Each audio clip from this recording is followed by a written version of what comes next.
जो तारुफ़ करायो तहां मरकज़ी पेटेल इलेक्शन जा जेके से उम्मीदवार आहियो तव्हां हिन सॼे सिस्टम खे इलेक्शन प्रोसेस खे कीअं था ॾिसो? मुंहिंजो नालो रुखसाना बलोच जी ऐं हैदराबाद सादारी रखां थी। जी जी हिन सॼे प्रोसेस खे ईअं ई सम्झां थी त फेयर एंड फ्री थियणु घुरिजे, जंहिंमें असां जेके अचूं ऐं पंहिंजनि भाइरनि भेनरनि जी ख़िदमत कयूं ऐं उनजा जेके बि जाइज़ मुतालबा आहिनि उन्हनि खे मंझरायूं, जेके बि जाइज़ ॻाल्हियूं आहिनि उन्हनि खे सभु अॻिते आणियूं ऐं पंहिंजो आवाज़ु लाहियां तव्हांजो आवाज़ु जी जी जी तव्हांजो आवाज़ु मांजी हिते पिछले जे अॻिते बचां थी त तव्हांजो ई आवाज़ु जी अदी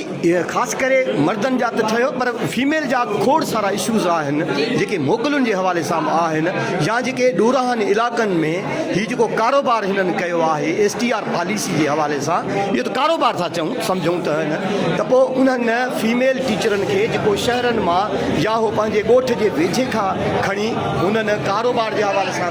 ॾोराहनि इलाइक़नि में परे परे ताईं फीमेल खे जेको सो मोकिलियो थो वञे। इन्हनि लाइ तव्हांजो एज़ अ लेडीज़ उम्मीदवार इंशाअल्लाह ताला तव्हां कामयाबु थींदो, तव्हांजो उन्हनि लाइ छा मौक़िफ़ हूंदो? फॉलो कंदुसि तमामु जेके बि न्याणियूं आहिनि उन्हनि लाइ बहितरीन हुकूमत अमल जोड़े सघां